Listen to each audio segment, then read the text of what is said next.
remember my mom, and my mom is the woman that raised me, said to me, I think I was 11 or 12. She's like, Tori, you need to do better than us. And she meant by vocation, my education.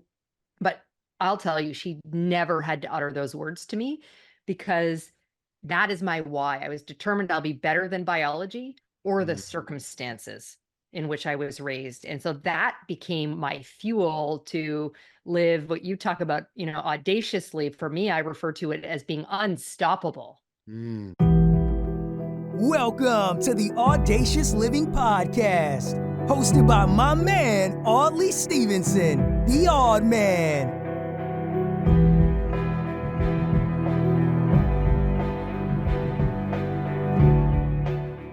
Greetings and salutations. Welcome to the Audacious Living Podcast, where our goal continues to be to inspire our listeners to live their best audacious lives ever. I appreciate you for being here and joining us on our journey, and really the fact that you've taken time out of your day to be a part of this podcast and check in says a lot. So again, I thank you. I recently went on a road trip to Montreal, Canada. I live here in Canada, so I went to Montreal. And the reason for the trip was to watch one of the teams that play in the BSL, the Basketball Super League, play in a final home game. And of course, the BSL is a league I do some marketing work with. As we were driving, along, we went over a bridge, and I looked down at the water, and I had this image of waves relentlessly crashing against rocks along the shore. And I really started to think about how that same relentlessness is what we need to have in pursuit of our best selves. We're diving deep today into that topic with our special guest who embodies the spirit of audacious living. We're joined by Victoria Pelletier, a beacon of resilience and empowerment in the corporate leadership space. Victoria is a prominent leader known as a turnaround queen and the CEO whisperer, showcasing exceptional leadership skills and a commitment to whole human leadership. Her journey from adversity to triumph serves as a guiding light for those seeking to unlock their fullest potential. So now that we're set and the stage is prepared, let's turn to our conversation with Victoria.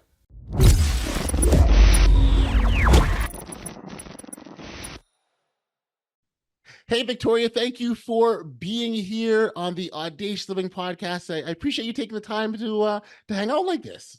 I'm really happy to be here. This is going to be awesome. I don't see how it can't be. Like, come on, we're destined for greatness here, Victoria.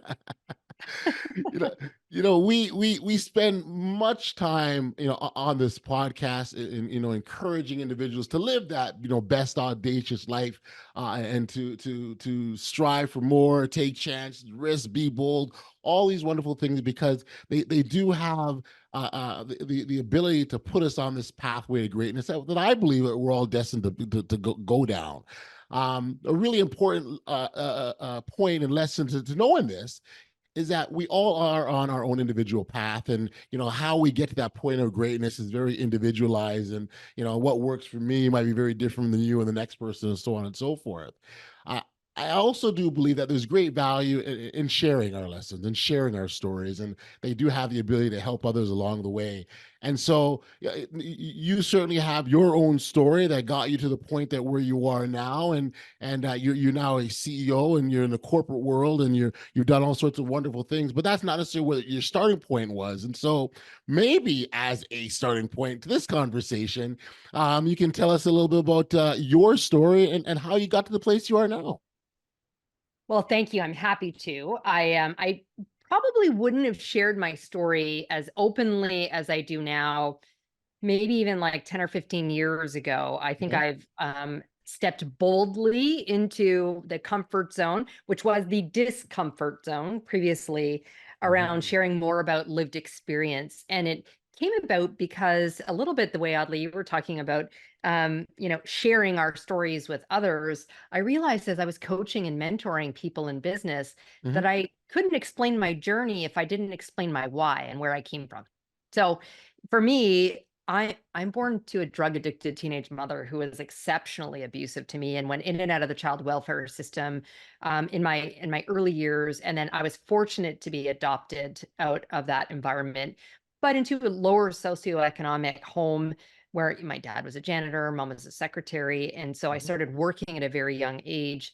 There was no food insecurity, but just for anything extra, we never had vacations. I didn't get to go on a lot of school trips, that kind of thing. And so for me, I remember my mom, and my mom is the woman that raised me, said to me, I think I was 11 or 12. She's like, Tori, you need to do better than us. And she meant by vocation, my education. But I'll tell you, she never had to utter those words to me, because that is my why. I was determined I'll be better than biology or the circumstances in which I was raised. And so that became my fuel to live what you talk about, audaciously. For me, I refer to it as being unstoppable. Mm. I love that. I love that. Even just the imagery that brings up is being unstoppable. You can't help but radiate and smile and beam, because it's such a wonderful feeling. I also can appreciate the sense of responsibility that you have to share your story as you try to help others, and recognizing the significance and importance in that. So that's, I want to acknowledge that wholeheartedly, because I think it's really, really important. Um, Going back to so your origin story, I guess, is a way of putting it, is as you were growing up, and you said that you had already made up your mind that you're going to be better than biology. At what point did you do that? Or what point did you sort of come to the realization that, the circumstances I live in aren't desirable, or not what I want, and I want better? When did you figure that out? I continued to have a lot of other sort of adversity in my youth. And whether it was, I'm only 5'8", but I hit this height by the time I was like 10 or 11. So, I was made fun of for being, taller than our teachers, for being the teacher's pet. So although I say better than biology, I don't know where I got the smarts from, somewhere in that family, because I did fairly well in school. Sadly, I was raped in my teens as well. And so it's just all this stuff. And for me, it was just, I remember having this moment of like, I am not going to be like Julie. That's my biological mother. Mm-hmm. I was 11, and it's funny because I said it, my mom said at age 11 to me, and it was maybe around the same time. I don't remember exactly, but I found out Julie had landed herself in jail for stabbing someone, probably on one of her drug moments. And it is just like, I'm going to be nothing like that. I am never going down that path at all. And that, coupled with, I do believe that resilience is a bit DNA, fight or flight. I am a fighter. So that's in my DNA, but I do think there's a little bit that is, not a little bit, there's a lot more of that is learned, and it's like a muscle that you need to flex. And so I learned to build skills to be incredibly resilient as obstacles, challenges, or adversity came my way.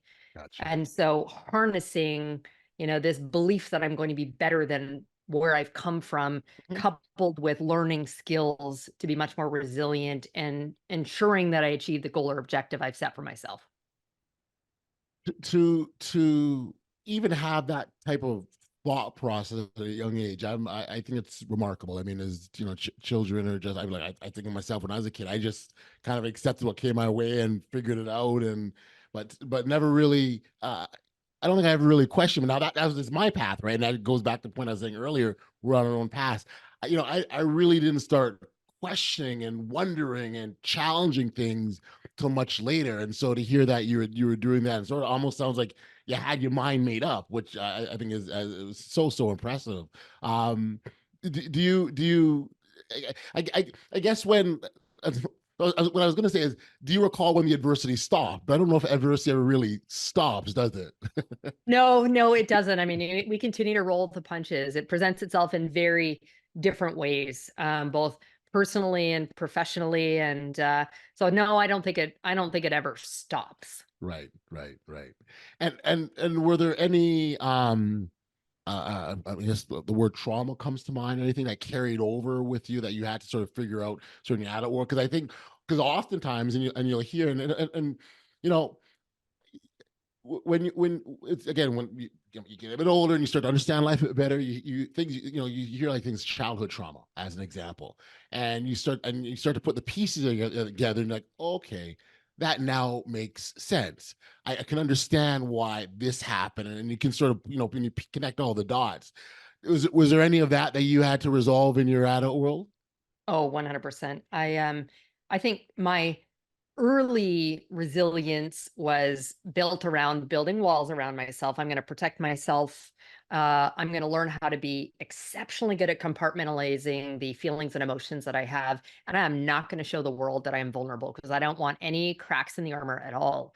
And that showed up for me in many ways. Personally, I think it showed up in relationships. I do remember my mom saying to me at some point, I don't know when it was.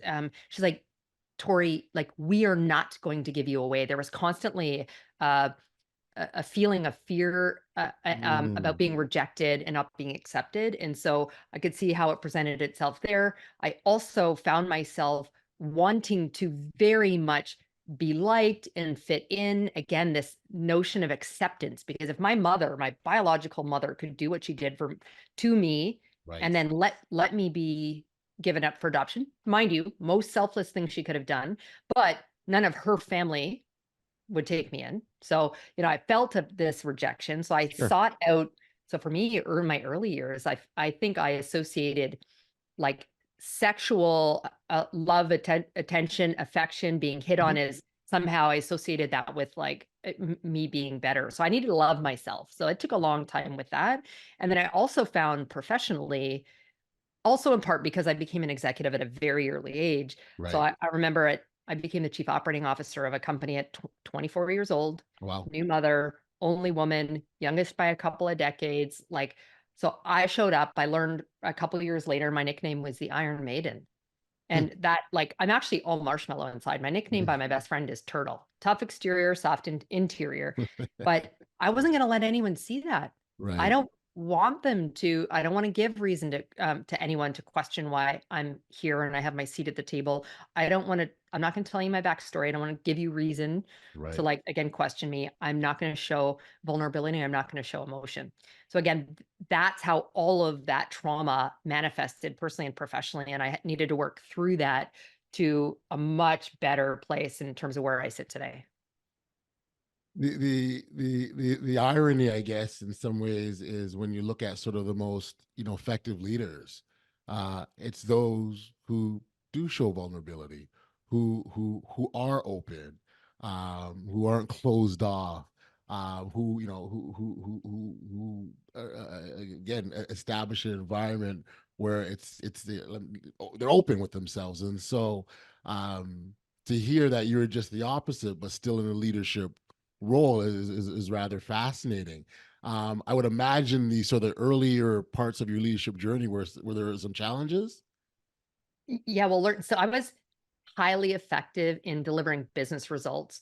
I Sure. would suggest that my team probably had greater fear for me than they would have followership for Mm, me. And so when mm, I learned that I had that nickname, that's when I was like I knew that innately that is not who I was, but right. clearly perception is reality, and I am Yes. showing up in a very particular way. So I needed to get comfortable with the things that made me uncomfortable. And one of those was talking about and showing emotion and being vulnerable. And Mm, it was only when I started to do that did I see the dynamic shift in the teams that I was leading. And then it became this great sense of followership. I've been a part of 18 mergers and acquisitions in my career wow. and have had many of the teams want to follow me now as a result. But it took years of me needing to pivot and change and get comfortable in my discomfort till now it's actually totally innate in who I am. Like, I'm talking to strangers on elevators, like I'm, hard on sleeve. Like, this is just very much. So if you were to talk to my team now, they'll say I'm tough, but I'm fair, but I have this very like human sense, of the way in which I lead. Do you recognize that previous version of yourself? Barely, barely. It's funny. Uh, the is it the first time you sort of over do you recall actually doing that, like, kind of the very first time, and because again I would imagine there was someone, you talk about the discomfort, right, that existed in terms of being able to open up and trust that this person is not going to take information, or they're not going to judge you, or they're not all these sort, and again our minds do all sorts of wonderful things in us, and makes us go all sorts of places. But do you remember what that was like that first time? I don't know that I could pinpoint like the first time I did it. I think I did it with baby steps. Okay. And I even did it with very small things. I also knew part of the Iron Maiden was being known for being all business all the time. And so what I do remember is, and I refer to many things about in the way of strategic intentionality. So I needed to be strategic and intentional about the way I was showing up. So what I do remember is I would go, okay, Vic, you're not going to walk into like a meeting and launch right into the agenda. You're going to take that first 5 minutes of the meeting, engaging with people, asking them about their weekend, getting to know them a little bit more. But for me, who's like so A-type and I'm ready to dive in and I'm not going to talk about emotions, like I had to be like, okay, Vic, slow down. Like I almost to the point where like looking at and small talk for me 20 something years ago is not comfortable. Again, now, yet people in elevators, strangers, but like not back then. And so that I remember that was a baby step I took. And then it was in one-on-one conversations, just drips and drabs of little bits more of myself. And then as I'm like, oh, like it's being received really well. And till finally it was probably 10 or 15 years ago where I stood on a stage at like, I think it was International Women's Day, telling my story where I finally said, I said it in some one-on-one settings before, but was so bold to say it in a room of 1,000 people or hundreds of people. And it was like, wow, like the response was overwhelming. And that's when I'm like, okay, this is what I need to do, moving forward, and the vulnerability I need to have, and showing others that they can overcome their own trauma or adversity. Describe, Victoria, if you will, the impact of you being vulnerable, what that has on the people around you, and what sort of differences are you seeing in people as a result of you taking that bold step? Well, it builds trust, first of all, by being vulnerable with people. And so the relationship dynamic shifts in doing that. It also, I'm spent a lot of time trying to build the right kind of culture. And I believe culture is the outcome of, certainly policies, procedures, the fancy vision, mission statements, but really actions, language, and behavior.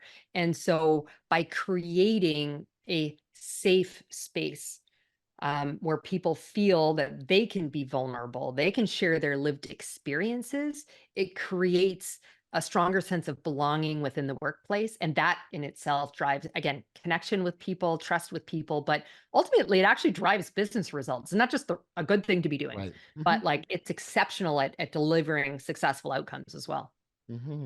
Once upon a time when we talked about sort of, leadership in business, none of this stuff belonged. Like, what are you talking about? Like, you just focus on the work and, count the widgets or the whatever, and that's it. And that's all we got to focus on. And so and again, I wouldn't say that's been totally eradicated. I still think there's remnants of it sort of floating around there. And I'd like to think that over a course of time, that'll just kind of dissipate altogether. But that's still, it's still floating around. When you sort of entered into sort of the leadership sphere, maybe we can sort of talk about that journey, because I'm curious, was it accident, was it intentional? And so what was your mindset going into it? And what did you think, leadership was supposed to be? Well, I had visions from the age of 11 or 12 of being a lawyer. I did not think I was going into the, corporate world, maybe corporate law, but this wasn't the path I envisioned for myself. So I started working at age 11 and in a hair salon. And at 14, I was working in a shoe store while I was in high school, and I was promoted to be the assistant manager. So here I was at 14, leading people who were much older than me in most cases. And so that was my first foray into the world of leadership. And then I worked throughout university and got promoted very quickly as well up that path. And where I realized I loved it was a lot of it has to do with, and I've been an athlete all my life as well, is around coaching people and helping them perform better. And so the one thing I've always been very strong at is performance and identifying the skills necessary to progress and be successful. And as a leader, I could do that. And I could translate business strategy and objectives down to our frontline staff.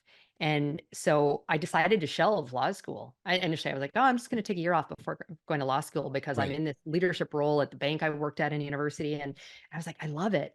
And I never looked back, never went to law school, although I read a ton of contracts today. But followed this path because I am a big believer in, following the path that brings you joy and value, and the 80/20 rule. So like 80% of the day, the time when I wake up each day, I need to enjoy what it is I'm going to be doing that day. There's always the Right. 20% of crap that we need to do, or just stuff that comes our way. Mhm. But again, 80/20 in being fulfilled by what it is that we're doing. You know, I think back to uh, uh, the very first time uh, someone had said to me, "Hey, I think you'd be a good leader." And I was probably about 12 or 13 years old, and I was on one of these summer day camp things. I was a participant. I was, my mom said, "Here, do this for the summer." And we were with we were partnered up with like different age groups of kids, and they would take us on these day excursions. And for whatever reason, there was this one younger little boy who would just gravitate to me. He would always want to hold my hand and everywhere we wanted to hold my hand. I remember one of the camp counselors said, "Oh, you would make a great leader one day." I had no concept of what she was talking about. All in my mind, I'm thinking I'm just babysitting this kid. Like that's all that was going through my head. I'm not a leader. And it took me a long time to sort of realize that, this is, leadership is about, influence and impact and how you make others feel. Do you recall or remember sort of when you sort of understood the role of leaders in terms of helping move, like, okay, we know business processes, right? We got that down, but the other side of it. Um, I, I f- I feel like I've always felt it. I probably couldn't articulate it Okay. until my late 20s, when I made that conscious shift from Iron Maiden into what I refer to as a whole human leader today. And I Hmm. fully embraced the turtle. That's me, right? That the tough exterior, soft and interior. And I felt it when I've been very focused on diversity, equity, and inclusion, because even though I have great privilege as a white woman born in North America, Hmm. my early years, I'm also a member of the LGBT community. I came out at 14 as queer and married a woman before now married to my husband. Hmm. And so I'm used to often being one of the only. And so for me, I embraced all diverse communities. Got you. And um, and so that became a real focus for me in my leadership, uh, in finding those that had amazing potential but would potentially be overlooked. Yes. And I've taken over my career many of those people sort of, under my wing to see with the roles I've had, it's come power, privilege, and a platform to do more Yes. for others. And that very much is when I realized I had a couple of instances where I could embrace that readily and given people, so one of the ones I remember, I think I was like 20, late 20s. And he's now sort of one of my greatest success stories. Was a retired Canadian football player. Okay. And he now CFL does not get paid like NFL. No, they He's don't. reminded me They don't. that very much, even though They he don't. won 2 Grey Cup rings. So his I'm in Toronto, second, Canada. I get it. I know. that's Toronto as well. I Oh, grew up there. And okay, so he's like an amazing man. He was working in a call center, okay. and he was just retired and needed to earn for his family. And he was just so amazing. So everyone was scared of him because he was this huge, huge hulking man, Yeah. right? Um, but the way he interacted with people, he was so amazing. And so I left that company and I had an opportunity to hire someone that was client facing in an outsourced contact center environment. Hmm. I knew he didn't have all of those skills, but he Right. had the stuff you can't teach. And so I look now, he's just now getting ready to retire from that act 2 of his life as a senior leader in that space. And I Amazing. don't think anyone else, would have promoted him into that role, because he really didn't on paper have the skills, but I Right. just saw this in Right. him. Right. That for me, I was like, aha. When you think of inclusive environments, it really is the ability to see beyond what's on the paper, and you just gave a vivid example of that. I think that's how, at least I think that's one of the ways that we can be more inclusive, and really what that does, and why that I think it's so powerful. It truly allows people to be seen for who they are. And in Victoria, who doesn't want to be seen, right? Like it's just everyone wants to be seen. We want to be acknowledged. We want to feel appreciated. And I think by creating those spaces that allow for that, and as I think as the natural result, you get more out of people, don't you? Oh, you do. You do. Again, it's not a tick. I remind a lot of executives I work with in companies that it's not a tick in the box. This is not about just doing the right thing. Like, as you say, you get people perform better when they're engaged and they feel like a sense of belonging. So this is just the way we should be doing business. Life, forget business, life. This very much, very, very, very much is. Um, you're also an author, and in addition to being a speaker. Tell me about your nickname, the Turnaround Queen and the CEO Whisperer. Tell me about Yes, those. yes. So the turnaround queen, I'm the type of person who likes to break stuff just to put it all back together again. I'm often given like distressed business units or businesses to help Got, fix. gotcha. And of the 18 mergers and acquisitions I've been a part of, there's expectations with M&A, there's synergies, I'm and sorry, so there, M&A is what's that? What's sorry, M&A? merger and acquisition. Oh, okay, yes, okay, yes, okay. There, so there's going to be some kind of restructuring. They expect synergies and benefits of bringing the business together. I'm usually at the heart of that. Now, with that comes some very difficult decisions, Sure. but doing it in a very strategic way to get the best of the two teams that'll be coming together, or in an underperforming business unit, the improving team performance, looking at the way in which we're going to go to market, those kinds of things. So I've been very successful at turning around businesses or bringing together businesses. So that's how I got the turnaround queen.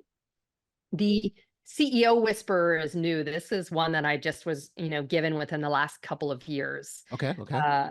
I was asked to come into my last organization to help build out a practice, a management consulting and services business that focused on CEOs and boards, on what I would describe as this intersection between the transformation in their business, whatever it was. It could be digital Okay. transformation, it could be a merger and Sure. acquisition, Sure. whatever, with leadership and culture. And so my colleagues gave me the CEO Whisperer title. I've been a C-suite executive for a long time, but also I'm the type, so I've sat in their shoes, in their seats, Yep. and so that helps. But also I operate with radical candor. And I am like, unlike many management consultants, I found they generally tell the clients what they want to hear. I tell them what they need to hear. And so that's very different. It sets me apart from others. And going back to trust, builds trust with them. Yep. So therefore they come to me to be their trusted partner. And again, I think those. So when you go back, so thanks for the explanation. I think they're beautiful. But when you go back to what we were talking about earlier, and what vulnerability does, or what being open with your story does, it elicits trust. And I think the example that you just gave is bang on exactly that. The other part, going back to your previous nickname, and we were talking about inclusion, and if you're looking at bringing two teams together and trying to figure out, how you make that work, there is an aspect of being able to recognize them and see them for who they are and what the skills they bring to the table, and how we can, make processes better with what you do and what I do, and that. So there is some aspects. So, I think you're going back to the beginning of the conversation with sharing your story. By doing it, there's some things that naturally come out of that builds on these skills that make you succeed in other areas, it would seem. Yeah. That makes sense? Yeah, 100%. You got it. That's it. This is your life. There we go. Right. That's right. No, but it's just really, and I think for me, what I oftentimes I'll go back to is that we like, so when we live our life sort of in forward, if you will, it's very much an art. Like, in that moment, you may not have the answers, you may not have all the questions even, but you're going with what you know in that moment. You make those decisions based on that.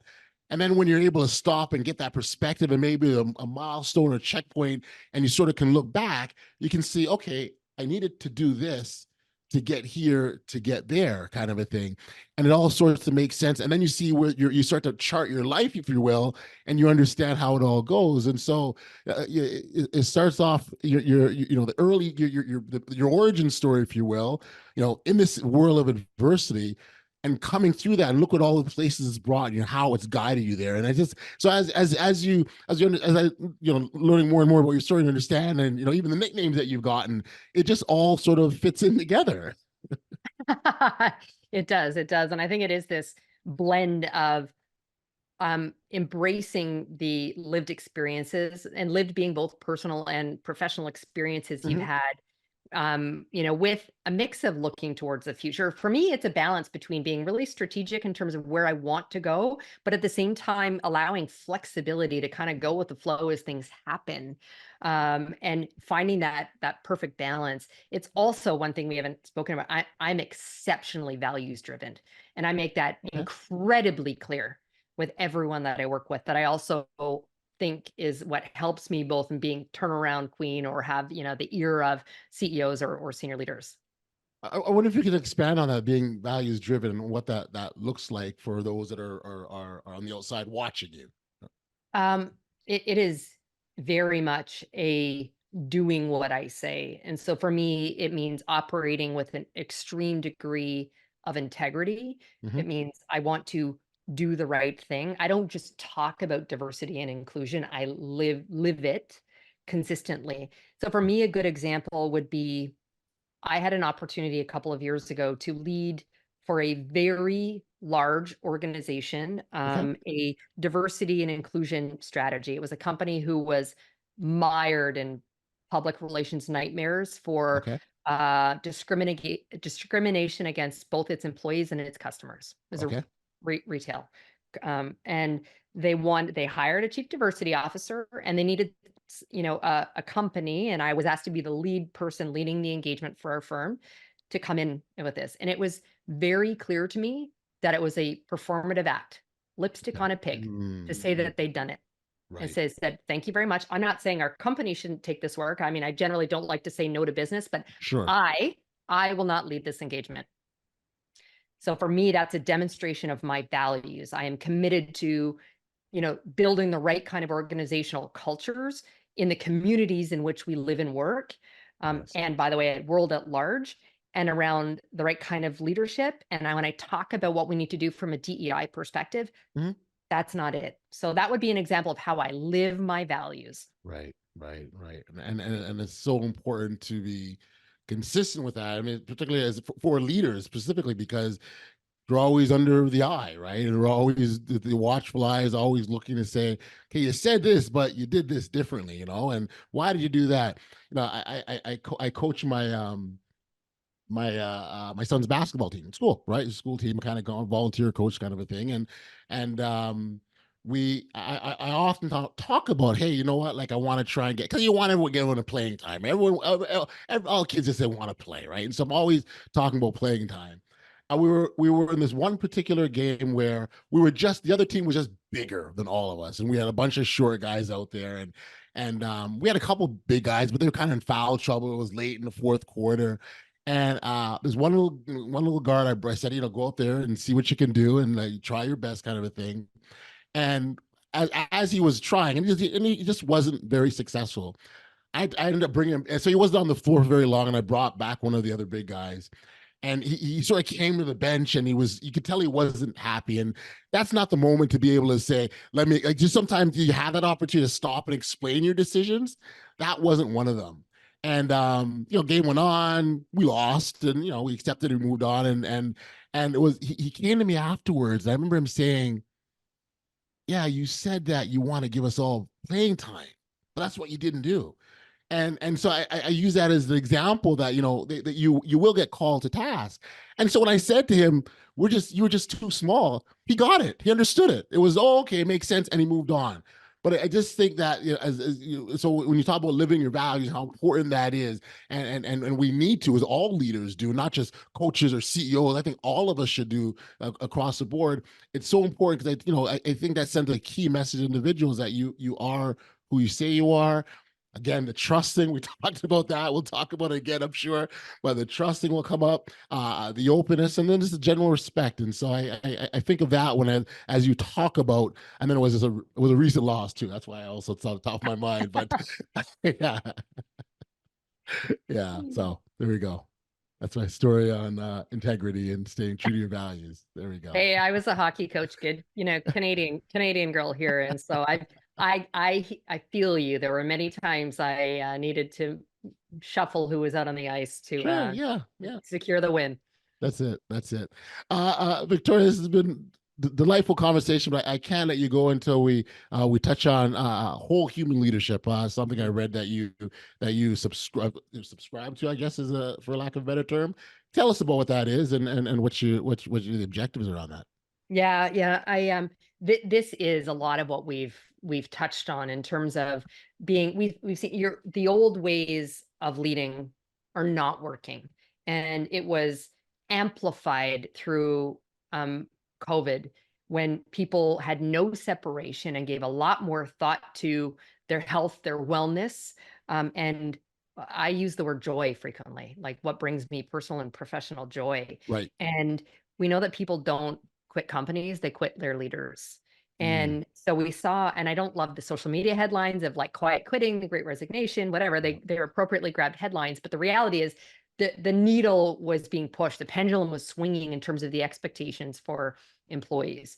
So this is a way I think we should always have been leading, but there's a very much more of an expectation for, and I actually have even a book coming out this year in which I refer to whole human leadership, my term, but it's around, being, bringing a great deal of humanity, to our roles as leaders. It's about, I wrote it in I have another book called personal branding. And I talk about 3 acts of engagements, but it's very much applicable to whole human leadership. Mm-hmm. And those acts of engagement are around being courageous, vulnerable, and being authentic. And so those are components of whole human leadership. And again, it doesn't mean that we're trading off the expectations of our shareholders and business performance. Right. We're leading differently, and that drives even better outcomes for our stakeholders in the business. You use the word humanity, which I'm just a fan of, because if we can recognize, and again, we talk about inclusion, right? We can see others for who they are, the humanness that exists within them. We extend a lot more grace, I find, and I think, and by extending grace, you're easier to. Grace smooths the way. It suspends all forms of judgment. It allows you to have patience. It gives you the opportunity to provide guidance when needed. It encourages collaboration. There's so many wonderful things that come from grace, but we can't exercise grace unless I see you and you see me as a human that's flawed, that makes mistakes, that sometimes that our emotions boil over, that all sorts of things, all that comes with being a human. And so I do love that approach. I do love that particular focus, because I think that really, at the end of the day, for leaders particularly, that is a real big difference maker. Yeah, it is. And recognizing we are humans that show up to work every day. And so we bring, again, lived experience. We lived, that maybe the crappy weekend that we had, the emotions that we bring. And so recognizing how to balance that. One, have the conversation about that, about that, and create that safe space. And for me, it's also about the integration. I hate the question like around how do you do it all? And it's all just life, period. So I find a way to integrate it. And so for me, I try and create that same kind of workplace. Long before COVID, I have this, phrase, there are no schedules, there are just deliverables. So you never had to ask me for permission to leave early to go to a kids basketball game or to take an aged parent to a doctor's appointment. We didn't. We just have deliverables to one another and to our customers. Right. Period. Yep. I was recently talking to I work with a basketball league, and so we oftentimes bring on interns. And one young writer, he's a journalist. He goes like, I want to write, and I said, sure, come on in. And he said, and we sat down, we chatted, and he asked me, how many hours a week do I have to work? And I said, well, how long does it take you to write an article? right? Give me an article a week and we're fine. Goes, oh yeah, but like, well, how much hours? How much time do you want? I don't know how long. Like, how long does it take you to write an article? Right. Right? I'm asking you. I want an article a week. If you can do that for me, great. If you want to do 2 a week, that's even fantastic. But I'm only looking for one. And so again, it goes to your point about just it's what let's get more outcomes based. Let's focus on what we're delivering and how we get there and the little nuances and intricacies. It doesn't really matter a whole lot. You can have someone sitting at their desk for 8 hours a day and absolutely have zero outcomes versus someone else who's maybe 2 hours a day and they could be more productive. And so I think that's kind of what we have to look at. And I love that approach. And I remember once hearing a speaker several years ago, he said that one day, the day will come when we'll sit down with our grandchildren and tell them that we were paid by the hour and they won't believe us. That's right. Like, wow. Oh, okay, cool. So anyhow, Victoria, this has been such a delightful conversation. I do appreciate the time like this. For listeners who enjoyed what you've said and want to connect with you, learn more about you, where can we send them? The best place is my website, which is victoria-pelletier.com. And if they want to connect with me on other platforms, they can link out from there. Awesome. Victoria, this has been truly, truly a delightful conversation. Thank you so much. And congratulations on the work and congratulations on the journey too. I think that's an important aspect of of your story.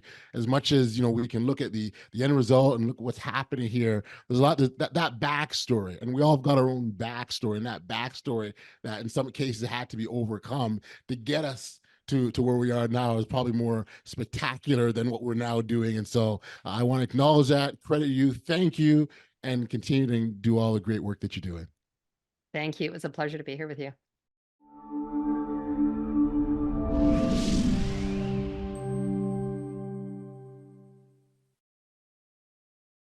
You're back. We are here on the podcast, and now in our conversation with Victoria, we discovered the transformative power, vulnerability, resilience, and authenticity in leadership. Through her personal story and professional journey, Victoria truly exemplifies the impact of living with purpose, values, and empowering others to overcome challenges with unwavering strength. Now, if Victoria's story resonated with you and you'd like to connect with her directly or learn more about her work, certainly we're going to make sure that all the details are located in the show notes for you to find her. I'd encourage you to definitely reach out for further insights and guidance that perhaps could help you on your own audacious journey. Thank you for joining us again on this episode of the Audacious Living Podcast. If you enjoyed today's episode or discussion with Victoria and found it inspiring, don't forget to like, follow, share, or give a rating to this podcast to certainly help grow and build this audacious community that we have of individuals just striving to be their best. Until next time, keep shining brightly and live audaciously. Be safe, be kind, show love to one another, and be audacious. You've been listening to the Audacious Living Podcast, hosted by Audley Stevenson. If you enjoyed what you heard, be sure to like, subscribe, and share. Until next time, be audacious.